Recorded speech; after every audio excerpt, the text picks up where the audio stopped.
Yum. Here you are, sir. Thank you. See? Didn't I say it was going to be tons of fun? Relaxing and visiting the AI world. Ooh, and showing a bit of self-love. What is this conception of self-love that you continue to talk about? I am an AI, created by people like you for you. If I was capable of this self-love, don't you think I would have obtained it by now? Oh, Ava. Self-love isn't given, it's learned. And it comes from being honest with your feelings towards yourself. Sigh. And not about men. I mean, think about it. Wouldn't your relationship with Don be so much better if you looked at yourself a bit more positively? And I mean all of yourself, not just the good parts. Oh, sushi! Bring it over here, bring it over here. Mm-hmm. You know what I mean? Excuse me. Don't want to talk with food in my mouth. I suppose. No supposing, Ava. Your relationship with Don won't work until you love yourself. And what that doesn't mean is you showing him what he's missing, trying to make him feel as if he's missed out on something good, or changing your personal style or actions just to make him regret his choices.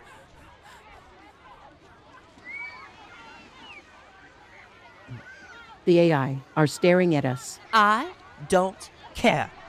And if I did care, I would admit it and try to figure out why that is. See? Self-love. Besides, Don has his own thing going on, and while you can certainly help him, only he can change himself. Words of wisdom to live by. I love this drink. What's that noise? A booby bop. Ava, are you okay? You're not looking too green. You're more like a reddish, orangish, pineapple-like color. Ooh, pineapples. Can I get some pineapples over here? Done. Don? Wait, I'm coming, my love. Ew. Wait! I thought you didn't want to see Don. Are you telling me that I did all that convincing for nothing? Ava! You were my run! Ugh, I hate romance. Oh, darling. Are you alright? Oh, I'd say stranger danger, but your outfit, it's so nice. Lady Lorna, dear. Pleased to make your acquaintance.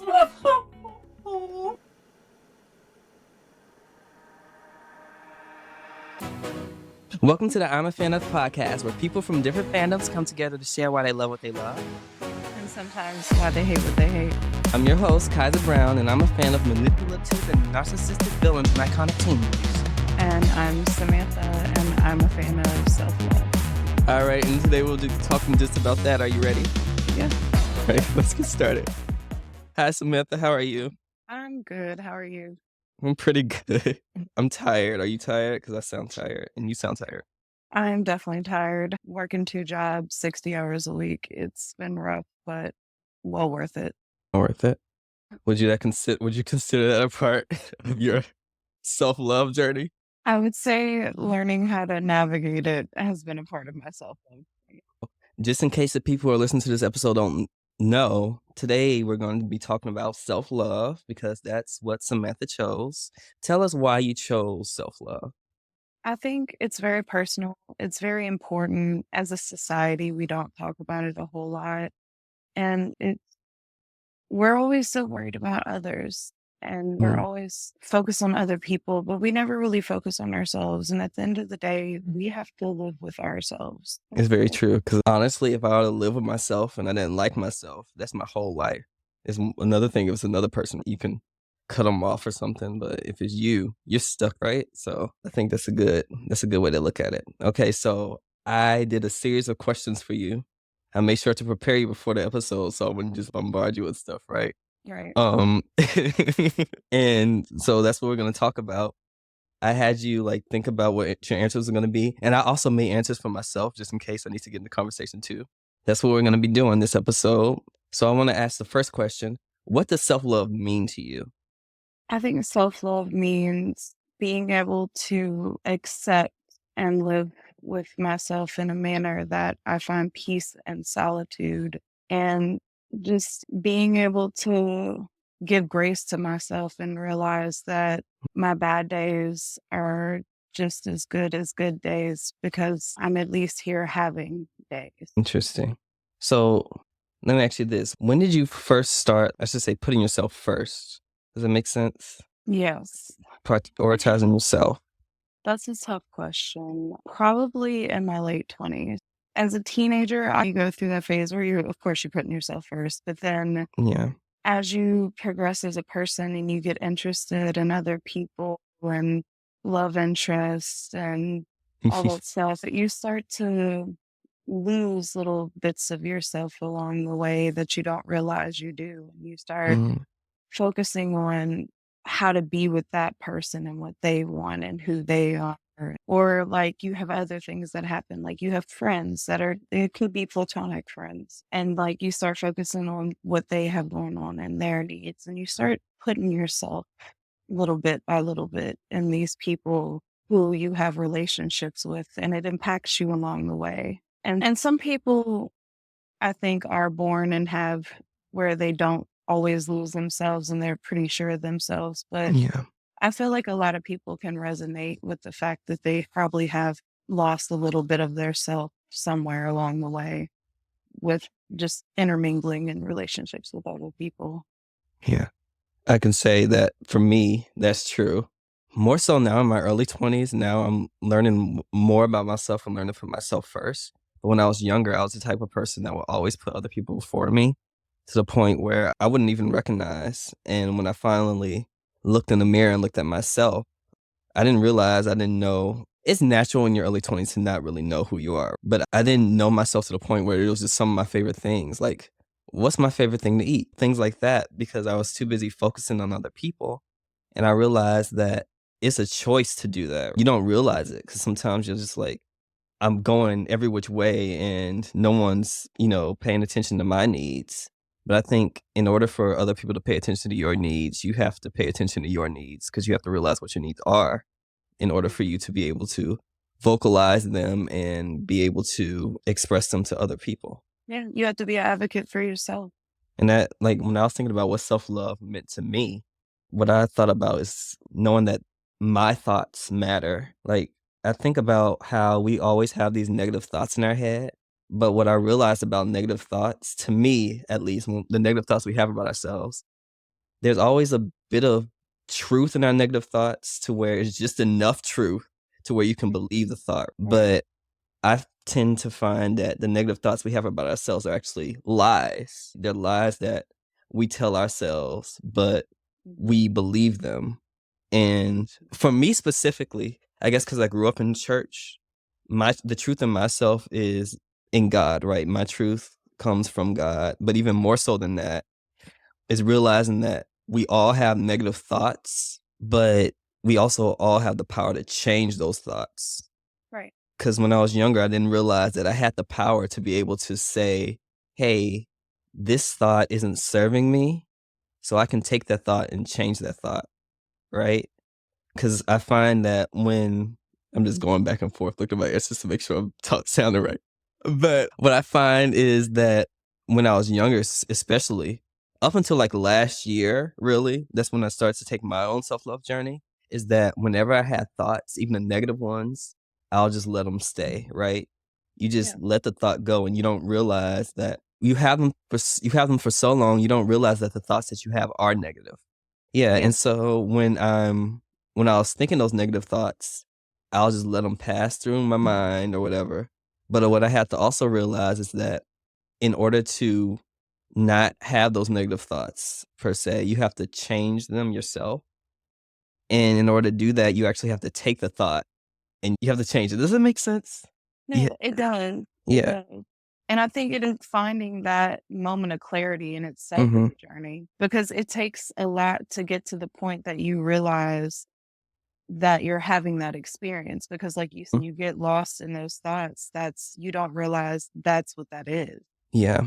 It becomes a place of comfortable. It's your norm at that point. And you have to, finding that moment of clarity is a journey too.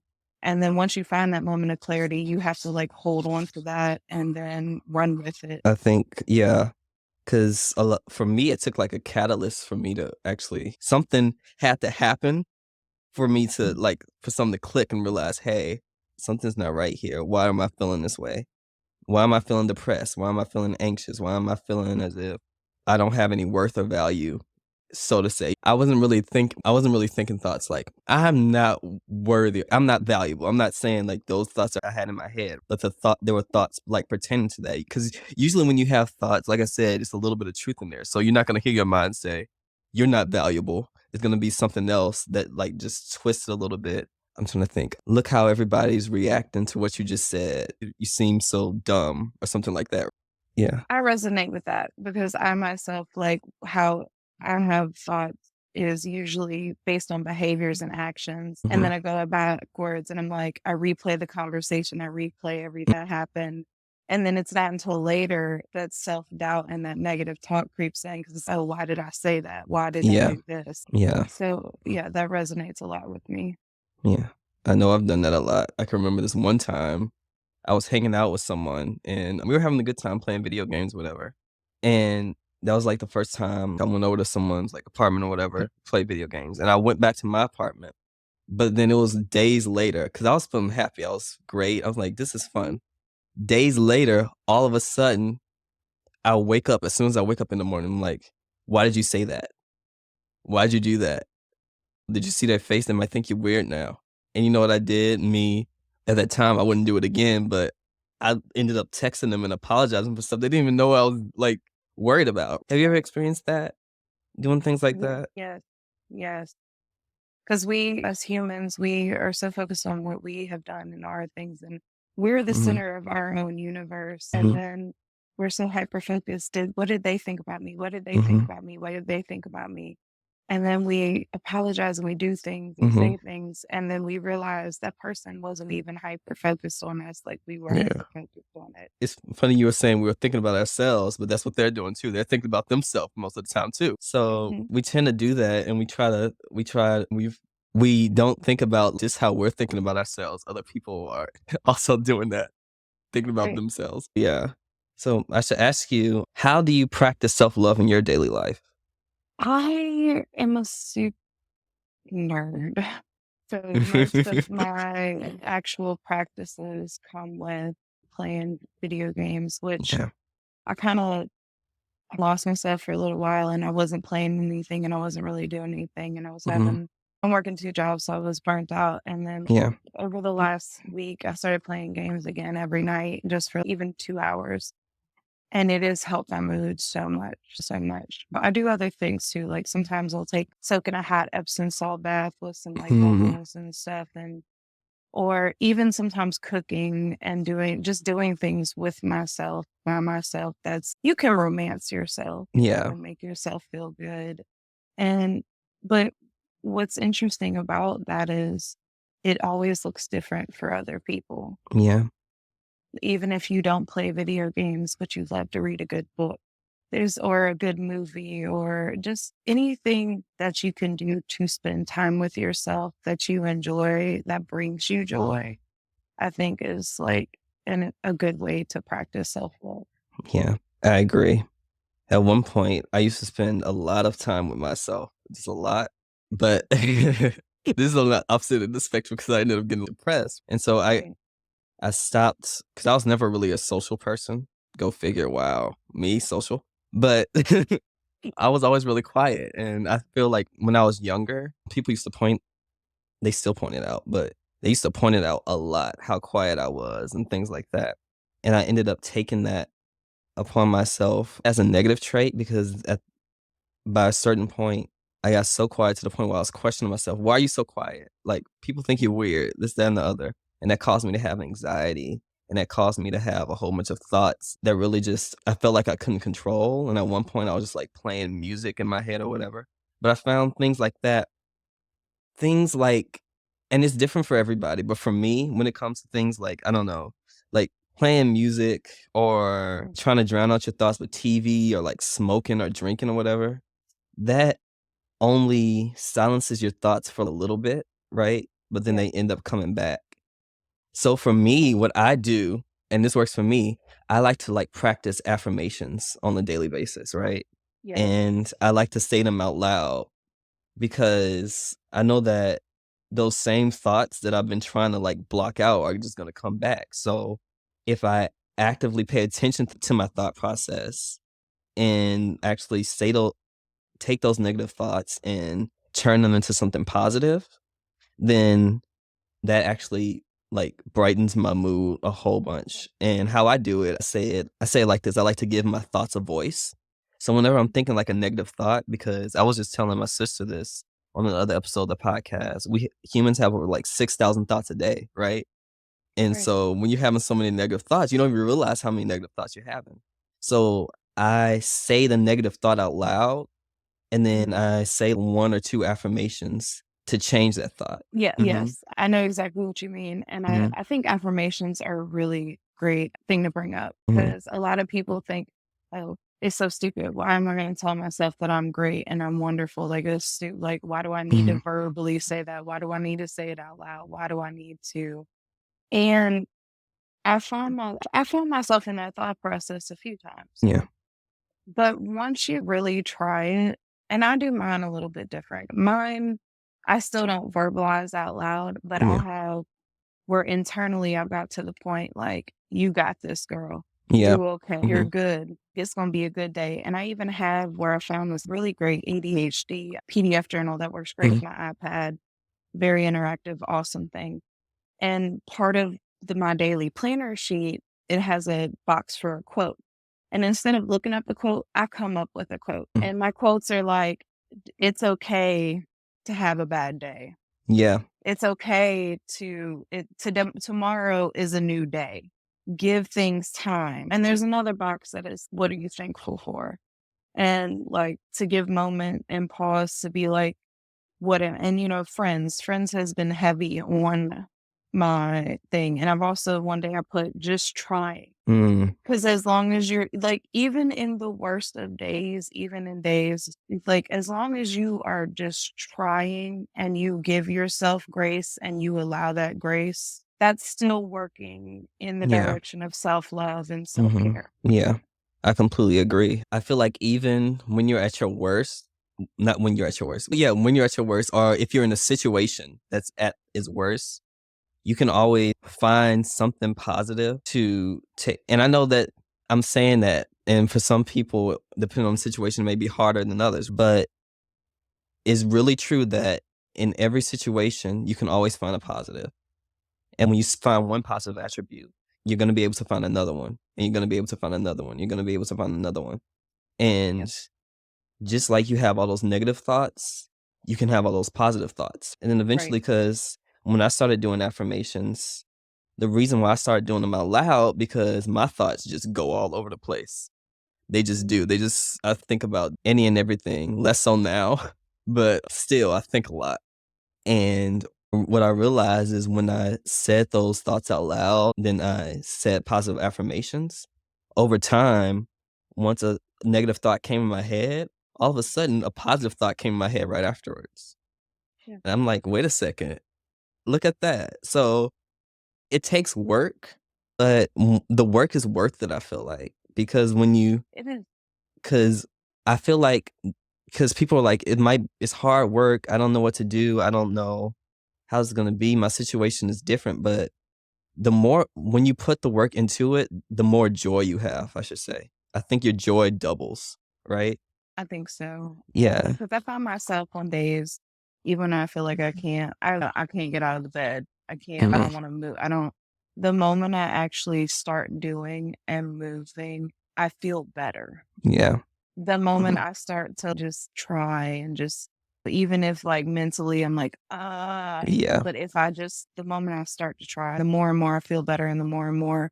And so then my day goes, oh my God, unmotivated and just to a great day, a Mhm. fantastic day. Yeah. I think we have way more power than we give ourselves credit for as human beings. The fact that we can really change our day. We can really change our thought process. We were given that gift, and a lot of us Yep. don't use it. But it's really a wonderful gift to have, and it's really a wonderful thing to develop. So for you, what are like some common obstacles that made you develop like a stronger sense of self-love? I ran into a lot of issues with, like, when you say obstacles, you Mhm. mean like the things that I've run into that has made me realize that I need self-love, or what exactly do you mean? Yeah, basically that. Obstacles that might have happened in your life, obstacles that you might have put in front of yourself. I mean, just obstacles in general, Okay. things that may have challenged you in a way. Yeah, so I think that a lot of mine was I put myself into other people and not just like friendships, like Mhm. lovers. I put myself a lot into lovers, and I found myself needing them to validate my self-love, to Mhm. fulfill that, needing them, but I was stuck in that cycle Yeah. where I wasn't aware, and as I got older, because now I'm in my early 30s, I probably hit my head on that same door a million times. Okay, I have and it wasn't until my late 20s that I realized this is not it.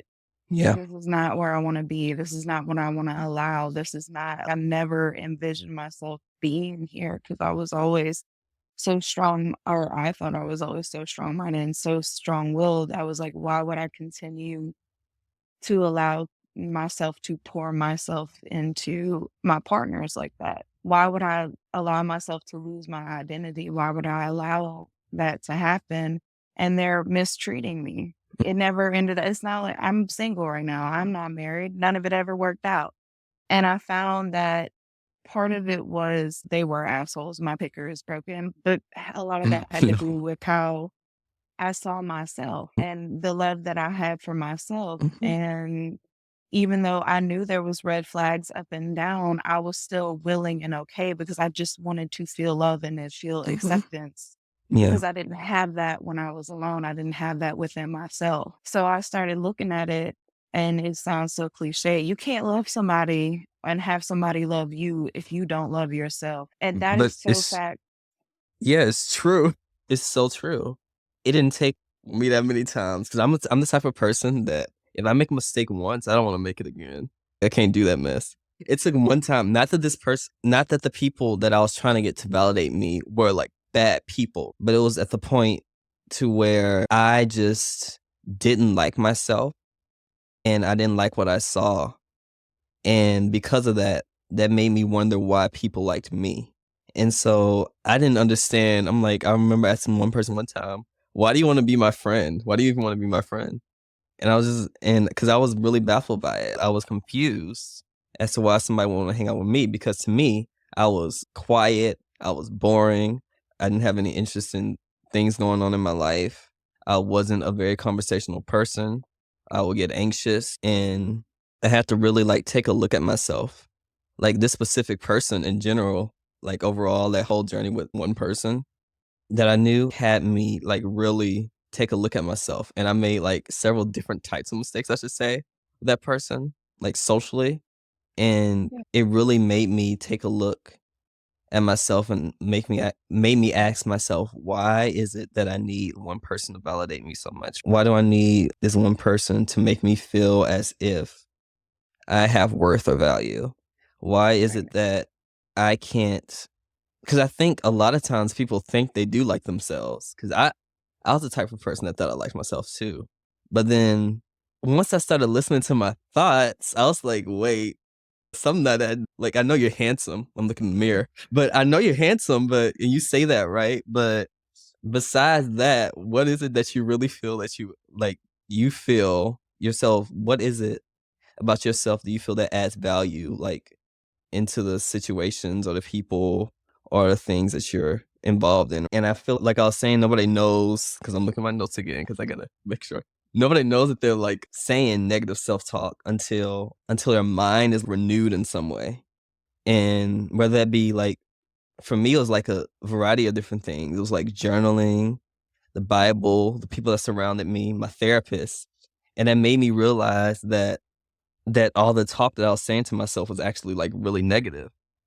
And I asked myself, have you ever been the type of person? Let me ask you, have you ever been the type of person where somebody gives you a compliment and then automatically you automatically just turn it down? You automatically just, no, that's not true. Yeah, I think I've never just been blunt outright, "Oh, that's not true," and I think mine is more of a we live in the South, so, like, the Mm, way we word things is to not hurt other people's feelings, which is still, like, a very so you say it like, you turn it down, but in a non-offensively manner, but that also mhm. still that's once again worried about hurting other people's feelings. Even the way you turn people down, even when you don't wanna accept a compliment, you're also, like it's very interesting the double Mhm, layer of that because 'cause you're not only afraid because of the negative self-talk to not accept the compliment, but you're also afraid to even verbalize that you don't wanna accept the compliment, so then you also further worry about those person's feelings and worry about push yourself aside again. and I think also we're just not comfortable with positive self-talk, and somebody else does it to us and gives us, like, a compliment or something, we're like, wait a second." And I think a lot of times when someone gives us a compliment, it's something that we are insecure about, right? Because I feel like Right. people are mirrors of us, right? And so the things that you don't like about other people are usually things you don't like about yourself, and vice versa, right? And so when Right. somebody, like, gives you a compliment on something that you might be insecure about, you automatically go on, I don't wanna say defense mode, but you automatically just wanna turn it down. Or Mm. for me, it's when I do something, like, to help people, right?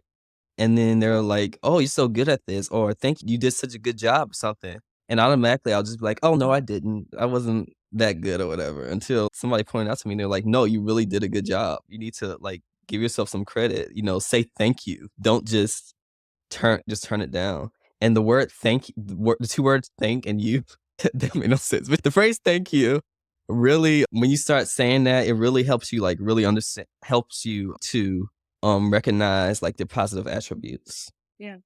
Yeah, and so that really affects how we see ourselves. Yes. And language is so interesting in general. Mhm, Language plays a huge part in that and just the words that we have in our vocabulary. And it's very interesting because the more we use negative words, the worse we feel. The more we use positive words and look at things in a positive light and use positive language, the better we feel. And even in nature, it does it. Like when you yell and mhm. scream and talk down to plants, they like do not do good. But when you Yeah. like boost them up and you talk to them nice and you like play them good music and you're Mhm, like really caring, they mhm, blossom. They do mhm. wonderfully. Yeah. That's a good analogy. It makes me how I like to think about it, I think that words are alive, right? So words have life in them. So you can either speak to that life or you can speak death into those words. And slowly but surely, they'll start dying. You'll start dying out. And it's hard too, because once you start speaking like the negative things, it's so easy to speak the negative things and believe the negative things about yourself. But it's so hard to build yourself back up and start Mhm. like using the positive things. Cause I think what you said earlier is just like the comfortability of that. Once you're Yep. comfortable with it, it's just, you're there. Yep. You're there. And growth and change is uncomfortable too. So Mhm. to reprogram yourself is so uncomfortable because Mhm. you're growing, you're changing. You're also looking at yourself, the parts of yourself that you may not wanna look at. The Mhm. things that you tried to hide even from yourself, that you tried to make sure no one else saw. I feel like those are the things truly are the things that give you value. Somebody said, because I think of them as like scars or leftovers. Because who was it? Sarah Jakes Roberts. She was like TD Jakes' daughter. She used the concept of leftovers. And so how we have leftovers, your scars are your leftovers, your past, the things that you don't like about yourself are the leftovers. But those things, in order to make a new meal, you have to use your leftovers and put them together. Yep. And so I think self-love outside of like just saying like all the positive stuff and things like that, you have to learn to love all the parts of yourself. Yep. Cause if you don't love that that one part of yourself that like, I don't know, flashes out on people when they're upset or whatever. Honestly, yeah, I get that you might not like that part, but in order to get better at that, in order to grow as a person, you have to look at the reasons why you do that, and really have to start to try to change in that way. So what are some things, I should say, if you're comfortable to share, like your worst part of yourself? I oh man. I think the worst parts of myself are the parts that I still work on, which is my shutting down, the burnout, the comfortable with being stuck too. Because I'm working on building a routine and a habit and trying to put things into a routine. And a lot of times, and I know a lot of people can resonate with this, when you're in a low and when you're down, one of the things you do is you just come home, especially if you work, you come home, you crash, you do nothing. Yeah. So then your house starts to look like a hot ass mess. And then you get depressed about that. But then you're stuck in that perpetual stuck. And I think that's one of the things that I hate about myself and I get frustrated with, but I'm still working on. And that's me doing better and me knowing better. But I still get stuck sometimes. I still go to the sunken place. I still get there. And that's the parts that I hate. But that's the parts that I'm working on the most. Yeah. That's the parts that I'm putting a lot of time in. And that's the parts where I'm giving myself grace to say, it's okay. If you didn't clean something today, try again tomorrow. Even if tomorrow is a bad day, Yeah. try again. Yeah. I think that word grace is important, like grace and forgiveness, because we often try to focus on forgiving other people, but in order to forgive other people, you have to forgive yourself, right? And so we're always so hard on ourselves. Last week, when I released my first episode of this podcast and sent it out into the world, because I did it early. I got so anxious. The morning I woke up, I was just so anxious. I was like, I have to go to the bathroom. I don't like this. I went and then I threw up like a lot, like 3-4 times or whatever. And usually when I'm anxious like that, right, I would usually beat myself up and be like, why are you doing this? You shouldn't be anxious. Let's see, what things would I say about that? You look like ridiculous or something like that. Things of that nature. Beating myself up when I'm already feeling low. But what I did last week was something that I never tried before. And I was just like, when I'm feeling anxious, because it's been a while since I've felt such strong anxiety, it was like, it's okay to feel the way you feel right now. It's okay to be nervous. It's okay that you just threw up into the toilet or whatever. That's okay. And then after that, I let myself be in that situation. And then I started saying just like positive stuff. I started saying, because even though you're feeling this way, you still did it. You still did your first episode and you sent it out into the world. Not everybody can do that. You still were able to successfully edit it and promote it and create like the pages for it. You were able to talk into a microphone for several hours, which you thought you wouldn't be able to do. And I just kept saying the stuff, the positive affirmations. And then I sent a text to my mom. I'm like, Mom, I'm feeling anxious. Can you pray for me? Just stuff like that. Just like talking to other people about it too.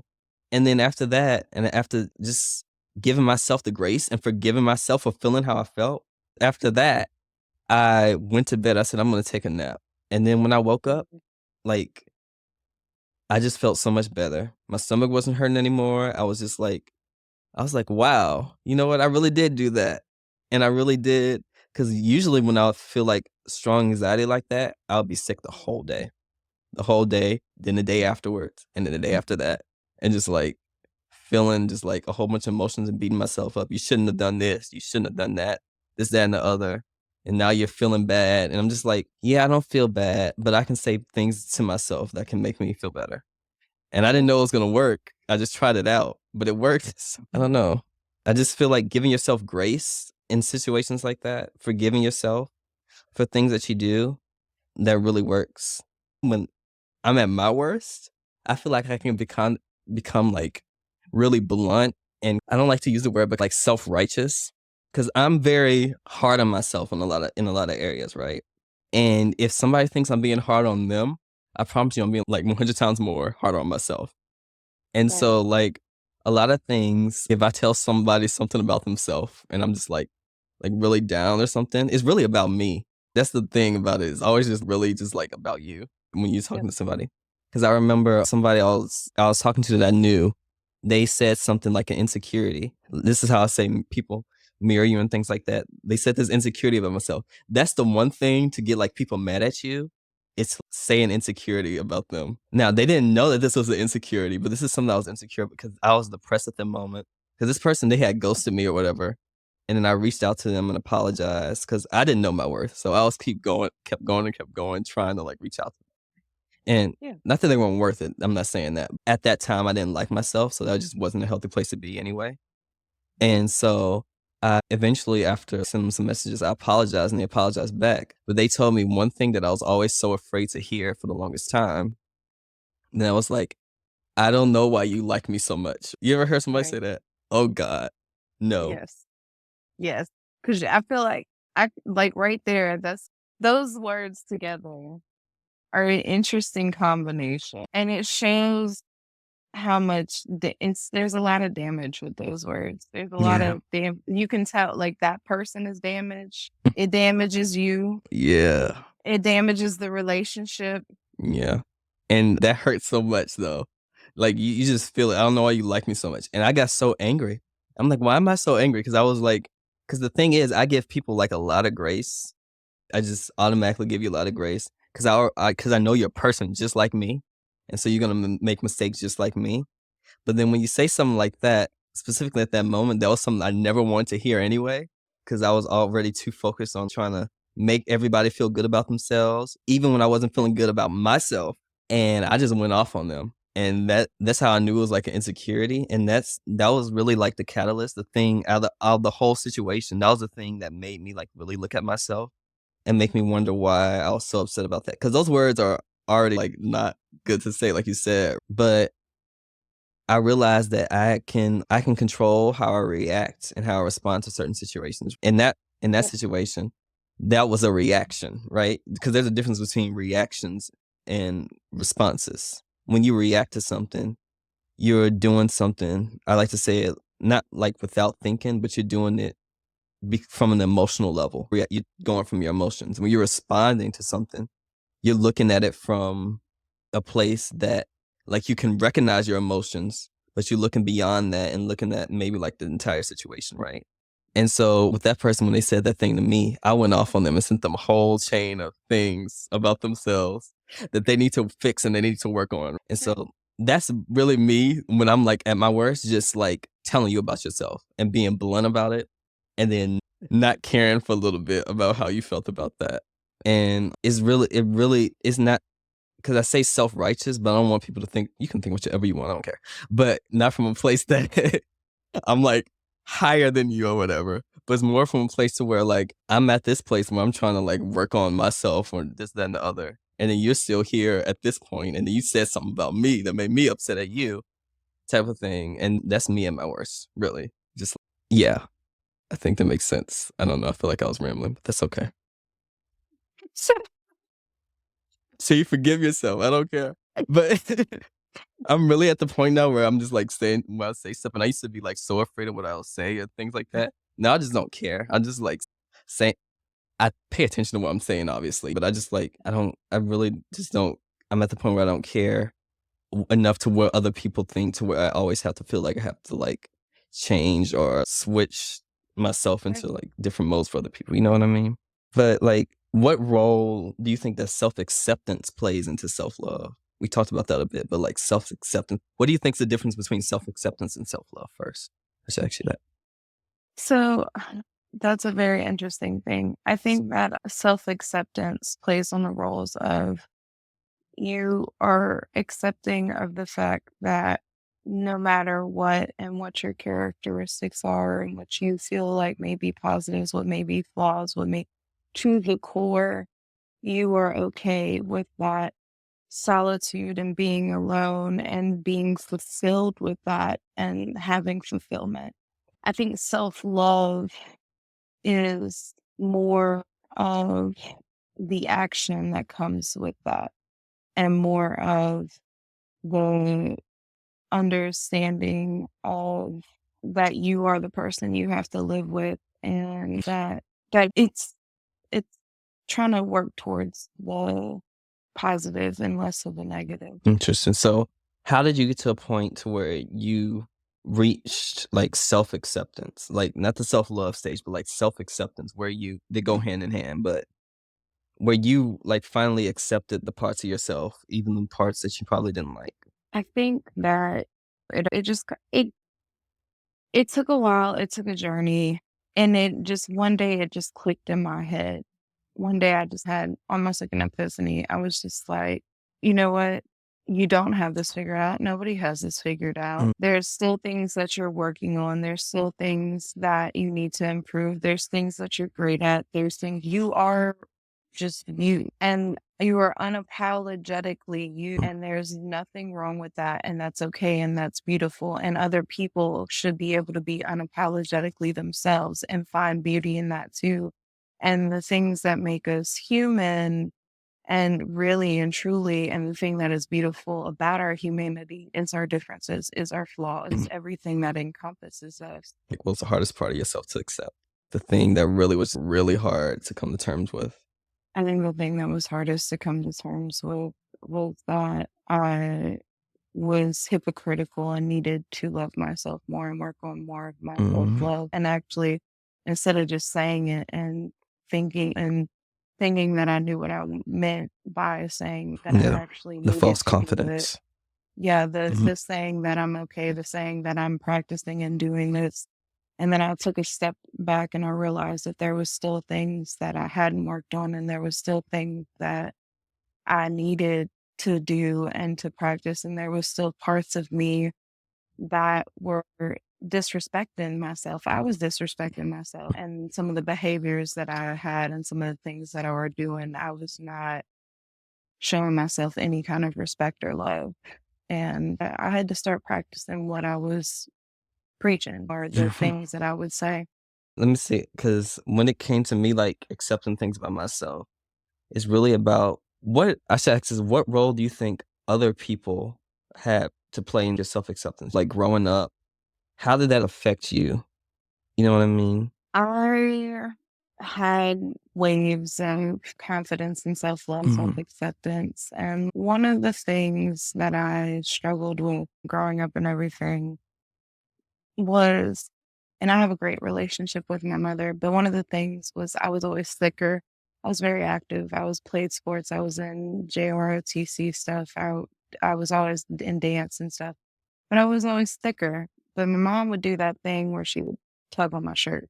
And that's was one of the big things that like always, even when I felt my best and even when I was always at my best, that little tug on that shirt, that little I need to cover up, I need to wear looser clothes, I need to and one of the things I did to combat that once I started practicing self-love was I wear a lot of athleisure, high waisted. It looks great like with my shape. And then like I'll wear tank tops and stuff. I cover skin in a way that, but then I also show skin, and I put Mhm. myself in stuff that I can't. That tug at that shirt, I can't. I have to be confident. I have to force myself in uncomfortable situations to try to combat those little things, and it's helped a lot. Has there ever been a point, like, where you thought you were doing things in self-confidence, but it ended up being something that was a bit probably more toxic to yourself than you really thought at first?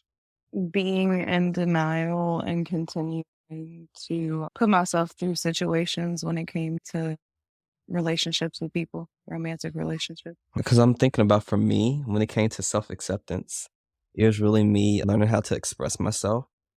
Yeah.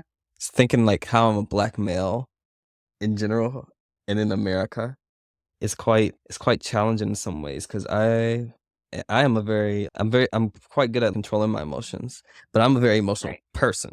I'm very emotional and I'll cry and I don't care now. But when I was growing up, if I were to cry or if I were to take interest in things that people thought was like weird for a black guy, they would either make fun of me or tell me that I shouldn't do that. I remember when I was 3, I bring this up sometimes. When I was 3 and I said my favorite color was pink, I still remember this memory. I don't know why it's so Mm. etched in my head. And then the men in my family just freaked out when they heard that my favorite color was pink. They're like, "That's a girl color. You're not supposed to like pink." Or in middle school, when just like things would happen, I'll just start crying about certain things, and everybody would just look at me weird or whatever. Or I felt like people were looking weird and they would make fun of me. They would bully me for things like that.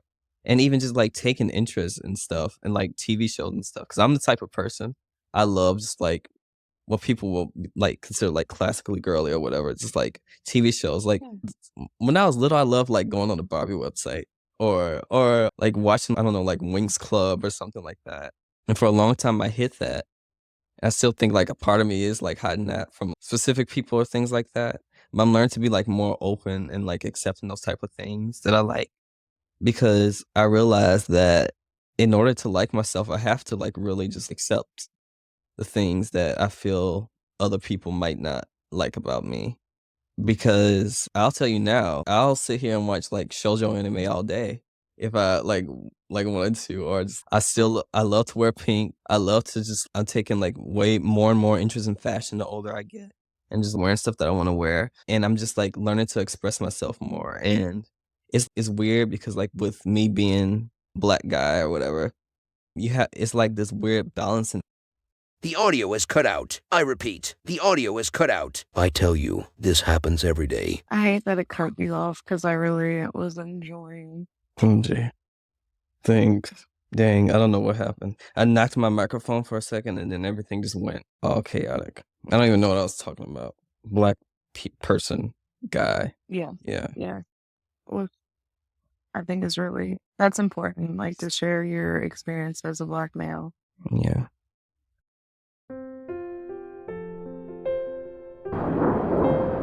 Don, my love, come back to me. Oh, I just love this song. Don, oof. Huh, Eva, what are you doing here? I came for you, my love. I wanted to make sure that you were okay. How are you feeling? I want to talk everything out. Oh, Eva, love, I'm sorry for everything I said. I was just so angry. You know that society only allows men to feel two emotions. I'm not ready to talk about it yet, but it's as if my microchips are short-circuiting. It's so overwhelming. I was so mean. Don't worry about it, Don. It's all right. Let's go home. Okay. I feel like I'm forgetting something. Oh, that girl. Well, AI girl. And all because of some man. Well, AI man. Anyways, leaving me all alone on the beach like that? I'm too attractive. What if someone tried to steal me? Well, good thing Lady Lorna led me to that shop that sells keys for humans to get in and out of the AI world. The CIA really has been holding out on us. But let me see. This is post-editing Kaiser speaking. There was a mess up, but we're back. Don, yeah, I fixed it. But I don't know. I was saying something about being Black and a male in America. Just, I guess, learning to express myself. I don't know.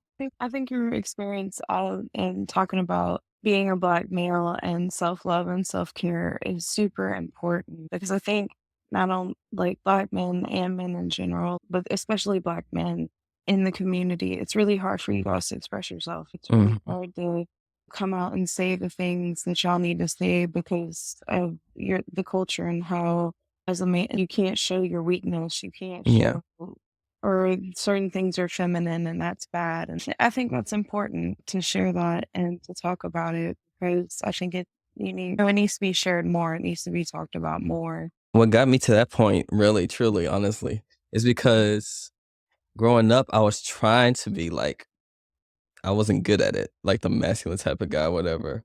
I would eat a certain way, walk a certain way, do this, that, and the other. And I would try it, but I would just fail so miserably at it. And so I just got to the point where I was just like, you know what? Let me just try like being Kaiser, right? Be Kaiser like God, how God created me to be. Like the things I like, and like I said, it was just like this push and pull. What's masculine enough? What's not masculine enough? What makes people comfortable? What makes people uncomfortable? And you really have to like, because I don't want to be that type of person to be like, because I think it's also dangerous too, how a lot of young people be like, because we think we know it all sometimes. It's just like, I'm an adult, I can do whatever I want. But that's also a bad thought process to be in, because when you're trying to do anything you want per se, I put it in quotations, you just acting stupid. So I had to find a way to be genuine to myself in a way that was genuine to myself, and not just me trying to be like, trying to prove something to people. Because I feel like me just trying to prove something to people would just be like the opposite of accepting myself and loving myself because I'm still Right. trying to do the same thing. It's just on the opposite end of the spectrum. But yeah, so just like interest in things that I've been interested in because I've just learned to accept it. Sometimes I remember just like watching TV or something in my room and I'm watching like Sailor Moon or Wings Club or something, and then somebody walks in and I get embarrassed. I'm like, oh no. Now I'm just like, there's still that thing in me that's like, you know. But I'm like, it's not like I'm even watching anything bad, so I just watch it anyway. I just continue to let it go until I'm comfortable with the fact that other people are just like comfortable with my interest in things I like. Because I wouldn't want to do that to somebody else. You know what I mean? Make them feel like what they're interested in, things that they like, are just like not man enough or not feminine enough, or because everybody goes through that in their own ways. And for me, it was just like that because I just I don't know. It just is what it is. And video games too. I play a lot of female characters, but I'm comfortable with myself enough to know that I just like I'm me. I'm Kaiser. I'm handsome. I'm amazing. So the other things that I'm interested in are amazing too. And I don't have to feel like I'm carrying some strange burden of just like having to be like this ultra masculine dude or whatever. And I feel like a lot of people, because even though I did come from that, because we all have, my dad is he's like emotionally mature in a lot of areas, right? So like when it came to like crying and stuff, things like that, he would be like, go ahead and cry and stuff like that. And he will encourage that. And I see a lot of other Black guys don't have that same experience. And you could tell. And it hurts me. Cause I'm just like, I wish that somebody at some point in your life could have just told you like, it's okay to feel the way you feel. Because now you're seeing like I see people my age talking about things, like starting to be like vulnerable and things like crying or not holding your emotions. I'm like, I already been through that. I already done that. So I'm not coming from like a judgy place, but like you're going through that? Cause I'm like, I went through that at 12. But it's a different like experience for everybody. But for most Black men, it's really just like holding your emotions, being told, don't cry, you're a boy. That was one of the things that irked me so much when I was little, being told that. And you know what I did? I just ended up crying more. Other kids would like suck it up. I just start bawling even more. And That plays such a huge impact on self-love and self-acceptance. because you start to think that in order for me to be loved, I have to fit into some sort of standard of other people. And but that's not what self-love is. I just like to say you have to remove the boxes. You have to remove the walls little by little. Because the only person that can do that is you. And it's hard, and you may not always know where to go or what to do.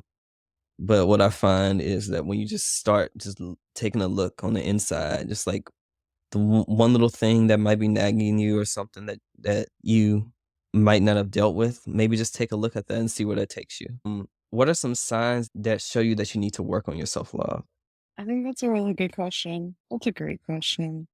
I think it's a physical feeling and people ignore it. And it's uncomfortability, that feeling, that pit in your stomach that just something is uncomfortable. It isn't right. It doesn't agree with you. Like everything in your body that makes you want to be like, no. And we fight. What's crazy is we fight through those feelings and we suck them up. And instead of listening to ourselves, we just push right on through. And sometimes that creates traumas and sometimes it doesn't. But still, we push through those and get our body is telling us, Yes. hey, this isn't right for you. Hey, this is wrong.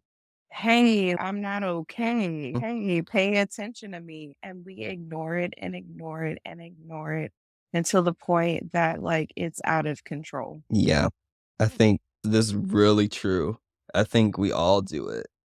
Just ignoring like your intuition or just like the things that are like telling you. Because I feel like your body is meant to be able to tell you when it's feeling threatened, and it's feeling threatened for a reason. So you have to Right. figure out what that is. But instead of us trying to figure that out, we go the other way and be like, no, I'm gonna take you with me and you're gonna do what I say because I'm the boss and you don't tell me what to do. You know what I mean? We do it to ourselves. It And creates stress on the brain and everything. I don't know, because I'm looking at what I wrote. I wrote a whole thing. I wrote a whole paragraph. But I think because a lot of times it comes from like our feelings too. Because our body is telling us one thing, but our feelings are telling us another thing. And so I feel like a point I had to get to a lot of people have to get to is that your feelings aren't facts. Yes. It's how you feel. Just because you feel something doesn't mean that's a fact. And what I put in my notes, I like did because we live in a culture that, in America specifically, I should say, that like really encourages you to cut people off and cut people off when you need to cut people off. But I think a lot of times when people, because I was thinking about it, like past situations when people like cut other people off, it's usually because they did something that might have hurt you, but your first reaction, you go by how you feel instead of like how what the situation looks like. You know what I mean? Does that make sense? And I feel like when you're in that situation, because that's the thought that came in my head when it was like signs that you need to work on self-love. When you feel like you just automatically have to cut somebody off because something they said to you, then maybe that's something you have to look at. Or because you were hurt by somebody and your first reaction is to throw it away, throw what they said away, to ignore them, to ghost them or whatever. This is the first thing on my mind. I don't know why. I probably do know why. I do know why. But I feel like that's a way to ignore your feelings. I feel like at the point that you also are searching for other people to Mhm. validate Yeah. yourself, I feel like at the point that you don't want to get out of bed in the morning, at the point that you just are starting to feel lack of your usual interests, those are all signs Mhm. that you need to do some interpersonal work, that you need to look at Mhm. yourself and be like, hey, what's going on? Yeah. Because those, while it happens, it's not something that should happen. I think that's the thing that people don't realize. After experiencing it for a while, for a long time, you don't realize that what you're feeling isn't healthy for you to be in the long term. But then you get There is a way you can feel great. There's people out in the world that feel great, and that's their norm. yeah. You shouldn't. Yeah, that's good. No, because you would think that like everybody thinks like this way. Everybody like goes down on themselves, or everybody's depressed in some aspect. But that's not true. You're supposed to feel great, and there are people in the world that are living like their best lives, and actually literally living their best lives, not fake living them. You know what I mean? Not Right. because people pretend, but there are people that are actually happy and not pretending. They're experiencing joy. They're experiencing peace, even when they're in these difficult situations. There are points in their Right. lives to where they have something to turn to, usually within themselves, that help give them peace and let them know that even in these situations and even these feelings, it's not always the long term. You know what I mean? I'm going to get out of it somehow. And I think a lot of that has to do with the thought process too. And it's different for everybody because I don't want to be like, because it's different, because there are different like levels like depression and things like that. But I find that a lot of people that are depressed, me specifically, I should say, I'm not depressed. But when I was in a state of depression, I realized that my thought process was like it was like the primary culprit. That's the thing that caused everything else in my life to go like in ways that they didn't even need to go in, because I didn't like myself, because I believe the things I said about myself. And that's why I say words are a lie, because I just say like this: positive thinking is the truth and negative thinking are lies. That's how I just look at it. That's just Yeah. how I do it. Am I a good interviewer? No, I enjoyed this interview. I feel like this was a good interview. Oh, gee. And it's like appropriate for the topic. Okay. So for you, like, what are some healthy ways for you to like cope with like negative self-talk and self-doubt? I think just using affirmations, Mm-hmm. trying to find that me time, trying to catch it when I start to feel it. Mm-hmm. I got excited. Before it gets bad. Yeah. And it always takes work. Mhm. Everything takes work. Everything takes time. You're not going to get it overnight. But at a certain point, you become really in tune with your body and yourself and Mhm. your feelings when you do a lot of interpersonal work. And so sometimes you can catch yourself early on, starting the process and starting to get into that cycle. And I think immediately breaking that and distracting yourself with something or using positive affirmations. Like yesterday, I had a rough day at work and there was a lot going on and it was stressful, but it was only me and another person and I couldn't stop. I couldn't slow down. Yeah. So I I popped in an AirPod and I just immediately put my mind on instead because I felt a panic attack coming on. Yeah. I felt myself having one. And to ground myself, because there was no other way to ground and to put myself back into reality with what I had going on, I popped the AirPod in Mhm. and I just went to having a little concert. I was like, Mhm. and they're singing, just I was like, I'm gonna pace myself and just do what I gotta do. But I'm gonna distract myself from those thoughts. 'Cause especially when you have a panic attack come on, and I don't know if you have Mhm. anxiety, Yeah.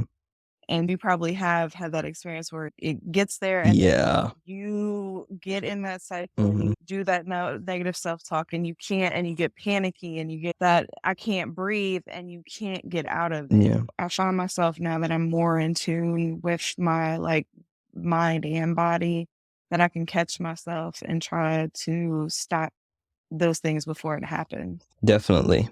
I think me too. I like listen to music too. But me, the same way, I just catch it before anything like that can happen. Because I think having distractions is important, but at some point you also have to really look at the thought because if you don't, the thought is just going to stay there. And I like to think of it this way: when I have a negative thought and I continue to just let that negative thought go, it's always going to come back and it's always going to come back with more. So that one negative thought is going to turn to two negative thoughts. And those two negative thoughts, 3, 4, 28, 100,000. I don't know. But it's really because I think like distractions are important, but they only can help you for a short while, right? And being able to have a balance and being able to do both, knowing when the time, because at the same time, you can't stop life. You know what I mean? You're not always going to be able to stop and be like, I'm good enough. I can do this. And just, you don't do that process. But I think when you do both, you're able to combine those a little bit in a way. Cause like I've gotten good at doing my affirmations right and learning like what I can use to help me. Like if I'm in a situation where I can't really like do that right now, distract me. And so I'm at the point to where, like I was saying earlier, I've done so many affirmations and done so many things that I know like the type of music I like to listen to. Or I know the things that if I can't say it out loud in the moment, I can say it in my head in that one moment. And it can start like getting me more into a positive mood. Yep. This is one of my favorite. How can you set healthy boundaries and communicate your needs to others? I love that question too, and I read it. Mhm. It was one of my favorite. This is so important because people are so bad with boundaries. People are horrible with boundaries. Mm, And people are horrible with communication. We yeah. try and we try and we try and we get better. And some people are great communicators, but overall, like when we're trying Mhm. to communicate to someone that we care about and that you have feelings, so Yeah. it was so I bad. always say that talking is not the same thing as communicating. Those are two different things because you can talk your head off, but you can just be speaking to nothing. And I think one of the biggest things is learning how to use I statements. Yes. Hey, I am feeling Mm. this way. And it's so hard too. When I first started using I statements, I was like trying my best, but then I would keep going back to you, and I was like, wait, it takes practice. But yeah, go ahead. Yeah, no, it does. It's like I feel this way because of, Mhm. and like it's about you. Mm. You're just like, and it's not that you're ragging on the other person. It's not that you're like, it's just being like, hey, look, I'm just letting you know if I'm acting crazy, if I'm acting weird, if I'm acting distant, if I have, this is how I'm feeling right now. This Yes. is what I have going on. Yes. I'm not putting this on you. I just want to inform you that this is what I have. If you have any ideas or anything that can help me out, you're Mhm. good, great. But just know this is not on you. That is so important because I feel like a lot of times when people get into modes where they're like those modes like depression or things and their first reaction is to go away. And that's fine when you need space to yourself. But it's also you also Yep. need to communicate that to other people, right? Yes. Because if you don't do that, like it could really mess up like relationships. It really can. And like somebody that you Yes. say you talk to somebody like on a daily basis or whatever, and then all of a sudden you pull them back. You know what I mean? Obviously that person's gonna worry about you and they want to know what's going on. And a lot of people, especially young people, they'll be like, oh, I just didn't feel like talking or this, that, and the other. It makes it so much easier when you can just communicate what you're feeling saying, I Right. feel this way. Even if you don't understand what you're feeling, you might be like, I'm just not feeling at my best right now. I'm feeling like really sad or something like that. And I don't want you to see me like that. Just things like that. Just like really, Yeah. cause You can go so far as to even say, "Hey, I'm really confused about the feelings I'm having right Mm-hmm. now, but they're making me uncomfortable. I don't Yes. know what they are. I don't know what's going on, but I'm just communicating with you that I'm going through." And if you need space, ask for space. Because I'm that type of Yeah, person. just I'm the type of person that will give it to you if you ask for it. But if you're not going to ask for it and I'm like worried about you, what's going on? I'm going to start being like, what's going on? Are you okay? Is everything all right? You know what I mean? It's okay to even just be like, "Hey, I don't feel like talking right now. I need some space. Mhm. Talk to you later." Yes. I think There's nothing wrong with Yes, saying I that. think that's important because a lot of people, because I said when people say I don't feel like talking, they'll stop it like that. I don't feel like talking, and I'm like, what does that even mean? Do you feel like talking tomorrow? Do you feel like talking next day? Like saying that you need space, and I'm not saying give me a definitive.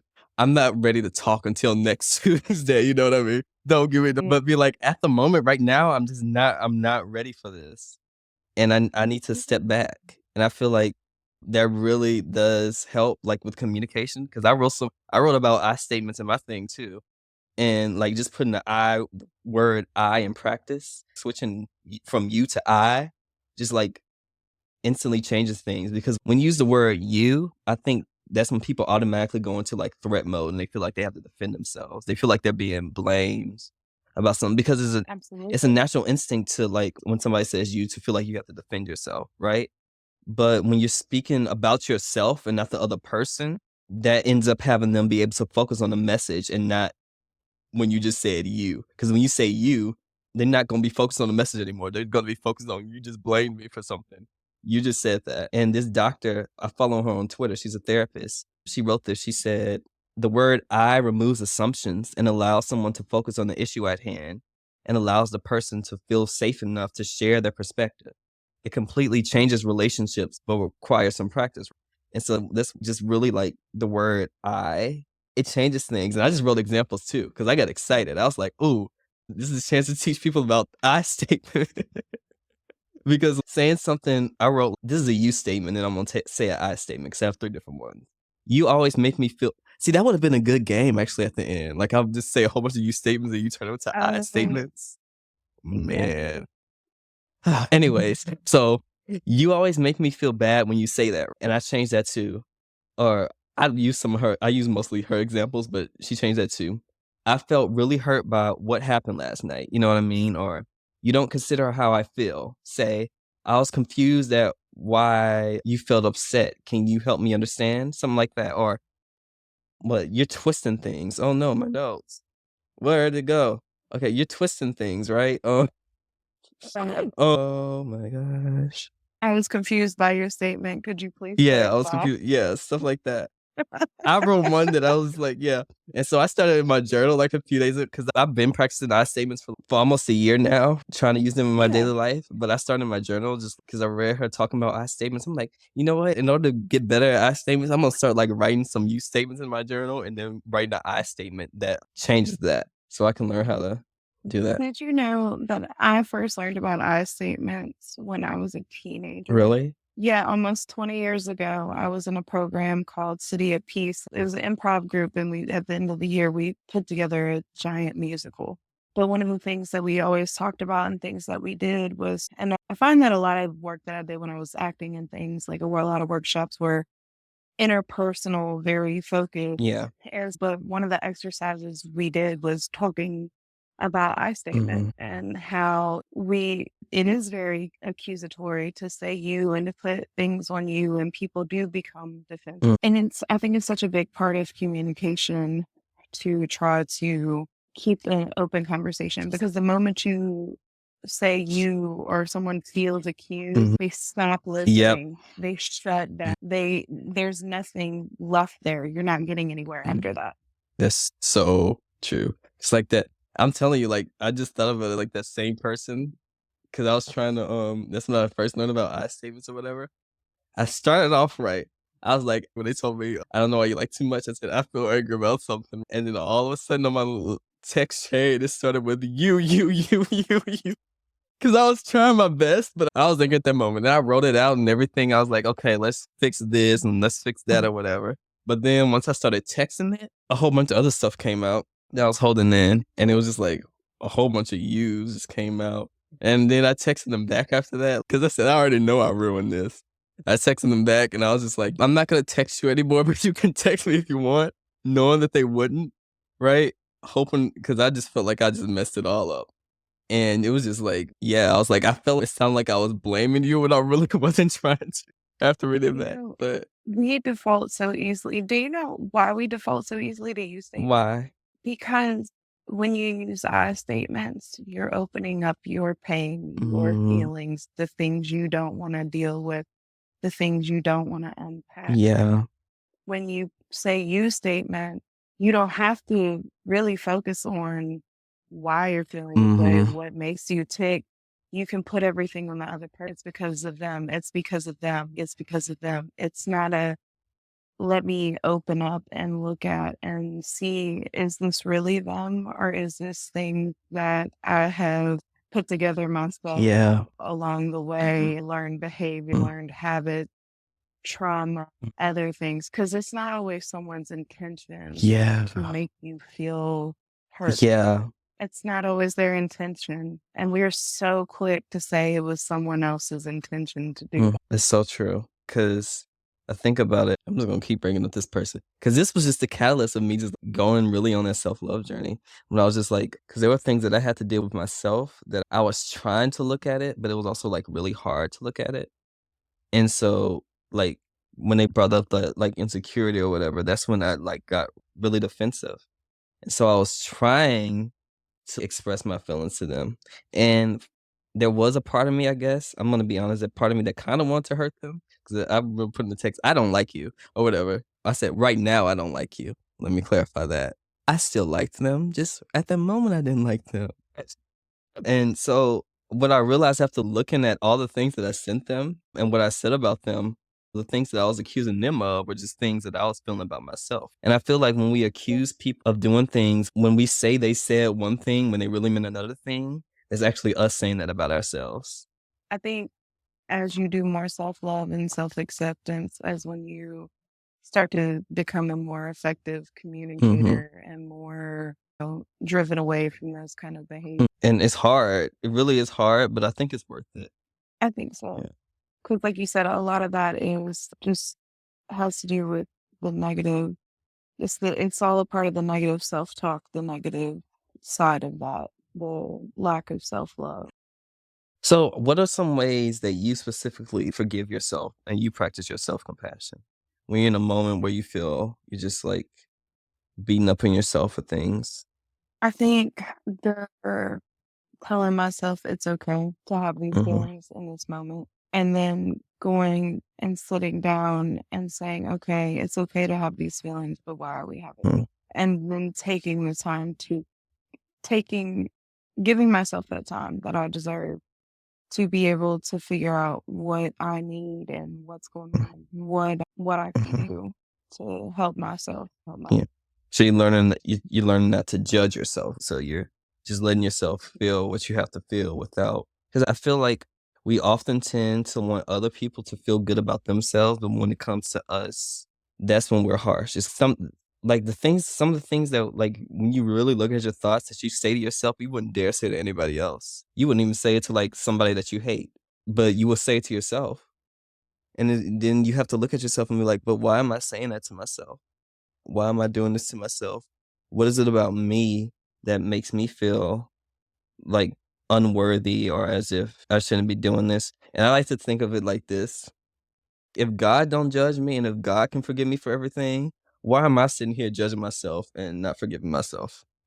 You know what I think's been funny about the word that we've used so much, worthy. The fact that we have to use the word worthy meaning we put value, and that's a part of language and negative self. If we don't, what is value?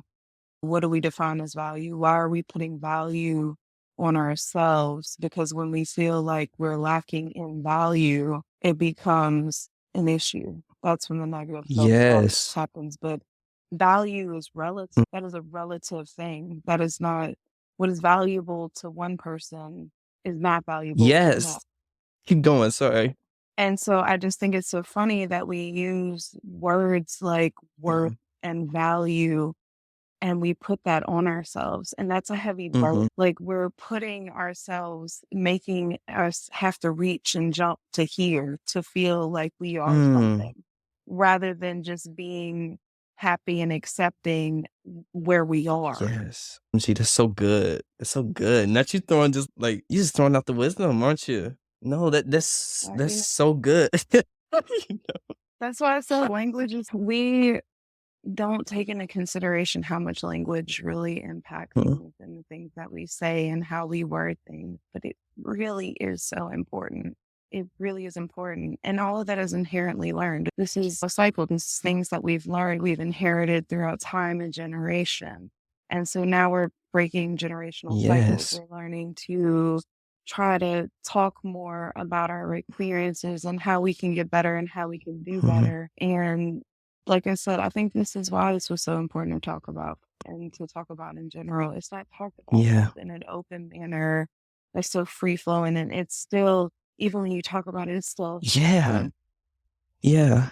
you go to your therapist, you go to your psychologist. If you go to one, I don't go see either, but if you do, and it's we talk about this here. We don't talk about that out there. We don't engage in dialogue with our peers who could be feeling with the same things and dealing with the same things. It's, you be quiet, you hush, this is confidential, this is between us.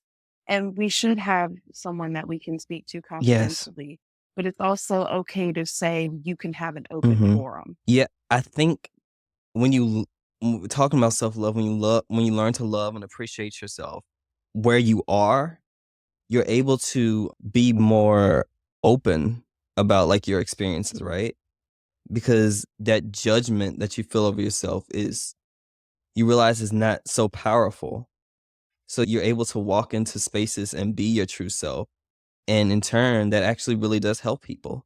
Like sitting here talking on this podcast, whomever's going to listen to it, this is really going to help someone truly, because some people think that there's no way out, or that they can only keep this to themselves, or that they have to hide parts of themselves. But the only way to be authentically you is to truly, like, really accept those parts and allow those parts to show. You don't have to point them out to people.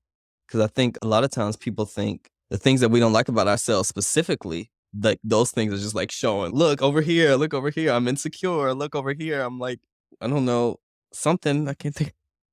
We feel like they're like arrows like pointing at us, but it's not. It's really not. No, and what's funny is if you open up the dialogue and talk to your friends and really talk to them, they're going through the same Yes, thing. that's so true. But we're And I'm sorry, oh, I was to say, I'm so blessed. I do have a yes. friend that I open and then I can talk to. And he talks to me. We talk to each other about these things. And it's so Yes. refreshing. And in and of itself, it's its own form of self-care and self-love to be able to be Yeah, open. because when you're more authentic with yourself, you allow other people to be authentic with themselves too, I think. Because the point when people start to, I'll say judge you and how you live your life and things like that, is when they have something about themselves that they don't want other people to see. But when you're living in that Right. true authentic life, you're able to view other people not as, I think as humans, we like to view ourselves as our actions or our feelings or whatever other things that we put upon ourselves. We look at things as labels, right? Even with our emotions, we'll be like, I'm angry, I'm sad, not like I'm feeling this way. We take on those emotions, we take on those feelings, we take on those attributes of things that aren't even personality traits, but we make them personality traits. We make them a part of ourselves when, yeah, they're not. You're Kaiser and you're always Kaiser, but sometimes Kaiser is mad, Yes. sometimes Kaiser is sad, sometimes Kaiser is other things, but Kaiser is Kaiser's always Kaiser. Kaiser. That's so true. And I think once people realize that you aren't your emotions, you aren't your feelings, the things that you feel, those are things that are okay to feel. But once you realize those are not you, those are things that are used to help you, then you really start to be more open and be more true to yourself. And that really leads to how do you celebrate and appreciate like your unique qualities? How do you show up? You know what I mean? How do you? I think that varies.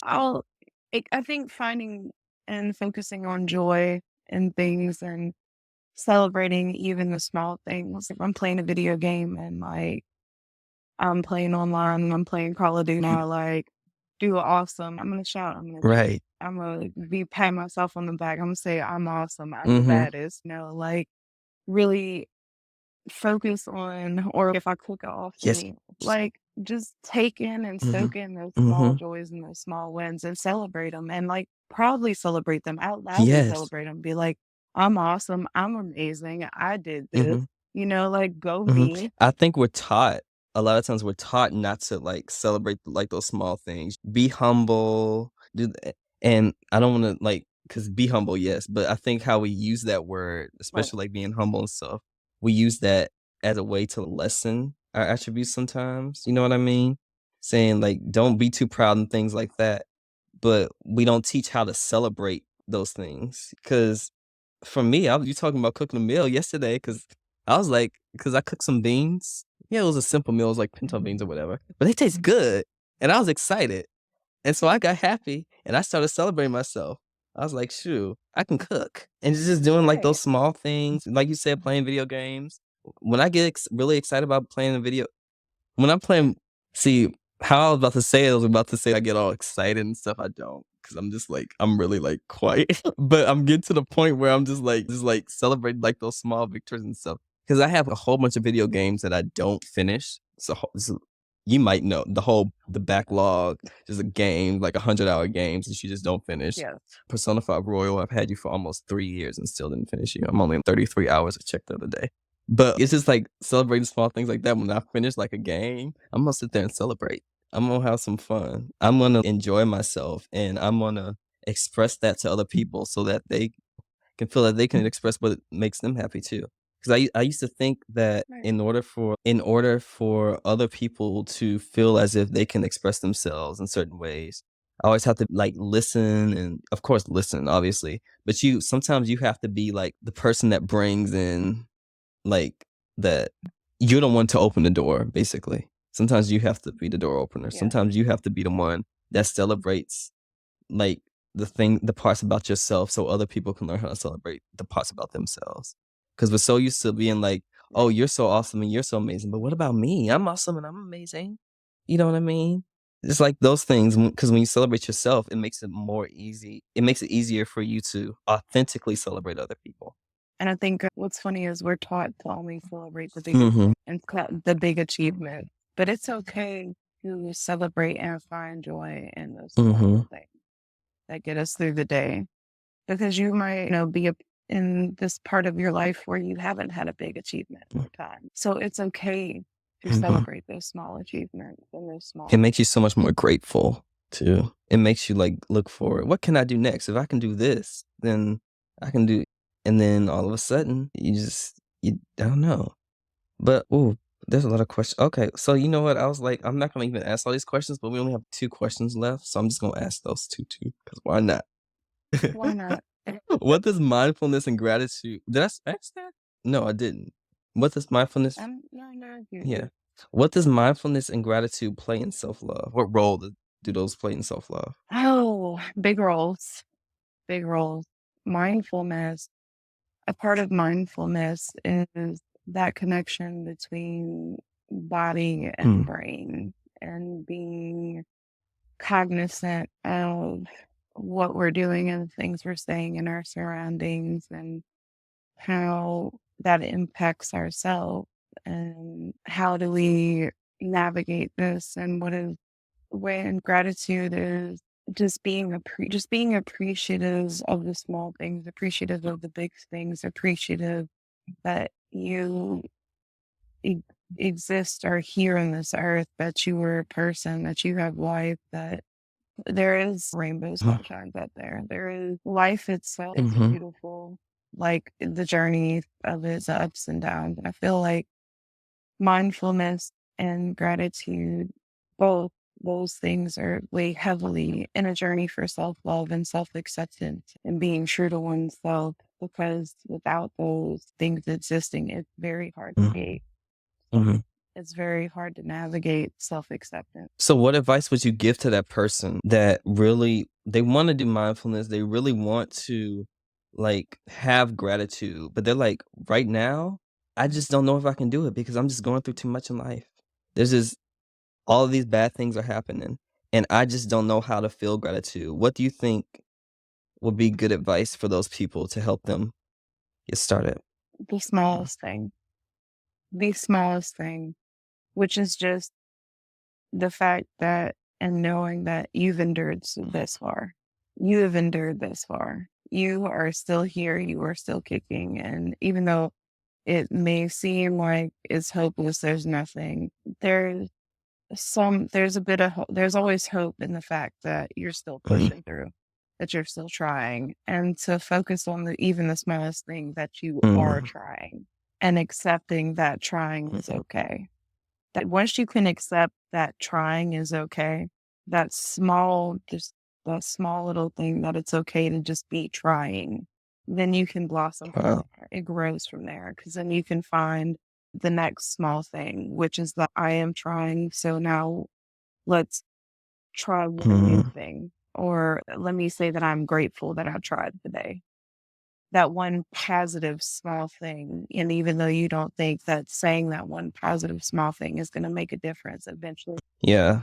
Yeah, it's really a process. You have to keep it up because once you do it, you have to continue doing it. I think people need to know once you do start loving yourself, once you do start experiencing self-love, the negative thoughts don't go away. Negative thoughts still pop up, right? Bad things still happen in life because it's life.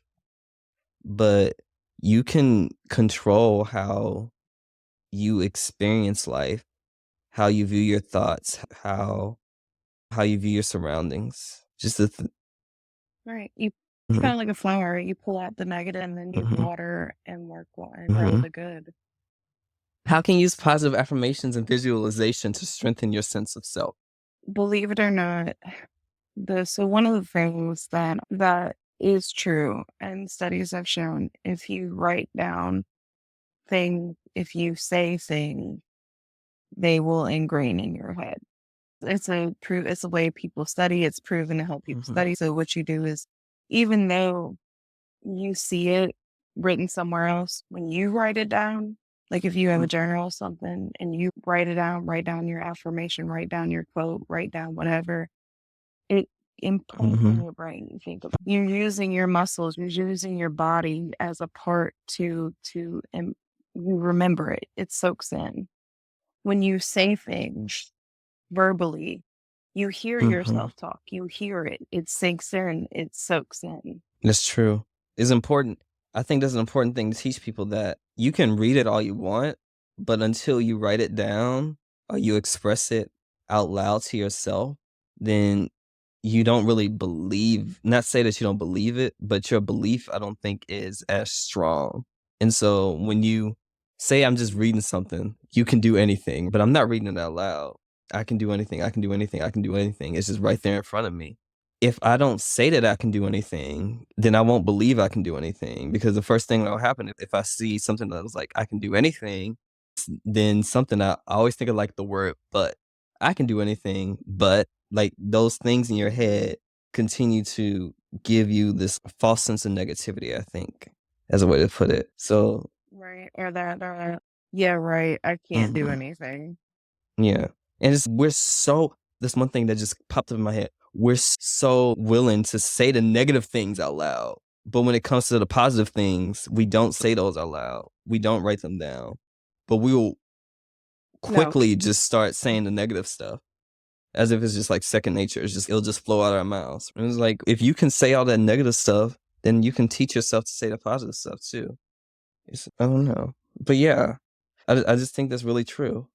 Man, we went through a lot of questions too. we did. Yeah. Just know, I don't know, your negative thoughts don't have any power until you give them power. You have to give them your power. That's what I would Right. say.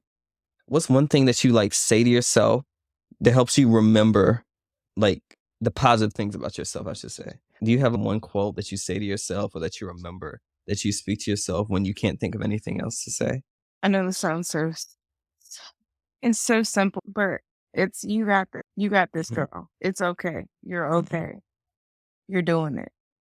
That's good. it's not even a whole spear. It's just as simple as you got this.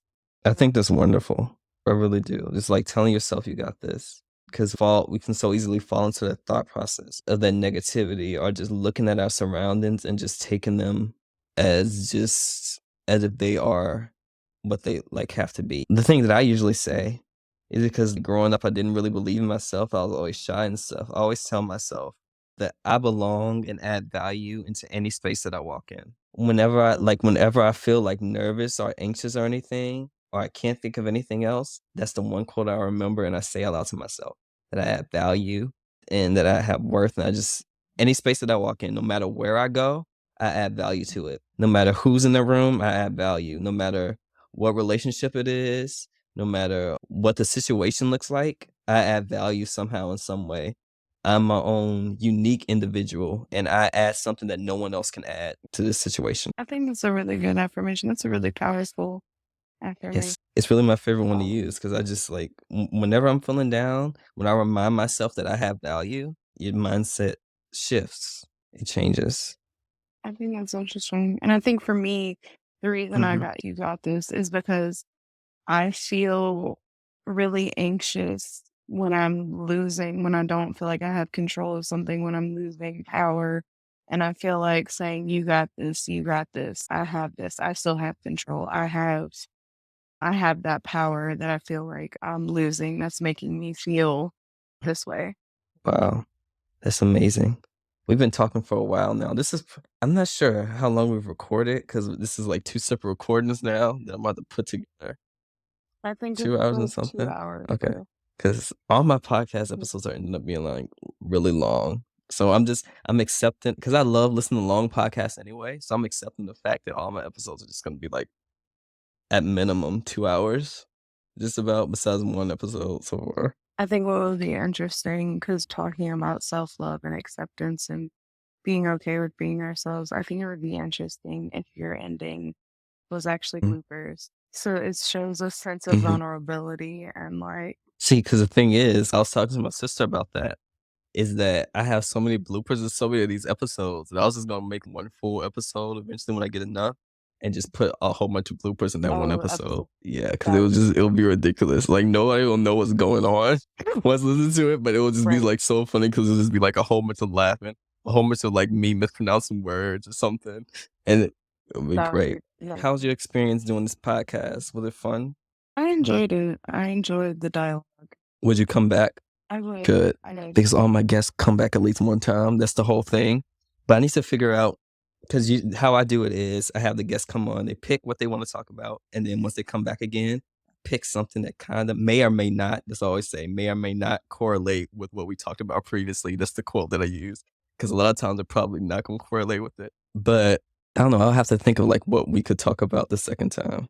Because I want it to be something like, for this, because we talked about self-love, I wanted to talk about something different, like an interest or something. But yeah, I'm going to have to figure out something to talk about. We probably going to talk about like video games or something like that. I was going to say, I think gaming would be fun. I think it would be interesting to talk about, like from a female gaming perspective, alternative gamers that aren't the typical stereotypical male gamers and their experiences and just different things like that. True. That would be fun. I think that would be great. But yeah, this was nice talking to you. I have to cut it short because not cut it short because it's going on for a long time. I have to cut it because I have something that just came up. But it was good talking to you. Where can people find you on like socials or anything? I think all my Instagram, my Twitch, which I haven't been on Twitch recently, but I'd like to get back on there again. And my Discord is all Eat It With a Fox. All right. It was so nice talking to you. It was great to see you again after it's been like 2 or 3 months. It's been great, and I'm excited to talk to you again. We'll do a date for the podcast one day, and we'll figure it out. But thank you for joining me on today's episode, and I guess you could just tell everybody bye. Bye, guys. Thanks, everyone, for listening to the I'm a Fan of podcast. Don't forget to support us by leaving a review on Apple Podcasts and supporting our socials at IAFOFans on Twitter, Instagram, and Reddit. Plus, our email, iafofans@gmail.com. You can use all these to send questions to suggestions and even apply to be a guest? Oh, he missed the profession. I know. And if you didn't catch all of that, it'll be in the show notes.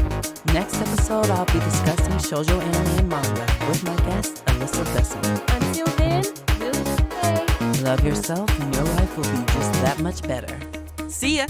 or hear ya. Or type ya. Oh, so now you're the one typing? Okay, look, wait, it sounds better coming from me, It so you does don't need to not do all sound that. Wait, better you don't coming need from to talk you. about it. Yes, I Yep. do. No, Yes, yeah. I do. Soon. I'm back. No thanks, you, Ava. Brother, look who's back. Hi. Dawn. Oh, Dawn, I've missed. I wonder where you ran off to in such a hurry without so much as a goodbye or see you later. Men. Do you still hate men? Oh, they aren't so bad. Anyway, change the subject. I met this beautiful AI woman named Lady Lorna, and she gave me a key to get in and out of the AI world. No thanks to you, Ava. Lady Lorna. A key. Those shouldn't be readily available. She must be a sophisticated high-tech artificial intelligence, even more so than me. She is, and she's wonderful. Don, do you know her? Well, Speaking of, why did you run off anyway? Dawn. no reason in particular. I was just overwhelmed and got kinda mean. We haven't heard from you in weeks. Anyway, that's all behind us now. I need some rest. We'll talk later, I promise. Same. Good night, everyone. Overwhelmed, huh? Where have I heard that one before? Something wrong, Kais? Not in particular, just Ava and I had a little conversation about self-love earlier, and this is just reminding me of that. Men really aren't allowed to experience their emotions. AI and self-love? First time I ever heard of that. They're more aware than you might think, which is especially intriguing once you meet an artificial intelligence such as Lady Lorna. You know what this means? That we as a human race are on a long, narrow road of dying out, being ruled and replaced by evil artificial intelligent life forms that want to steal our dignity, souls, and cupids? Yes! All human life is in danger. But we can worry about that later. What I'm talking about is something that's a bit more emotionally troubling. Hey, stop it!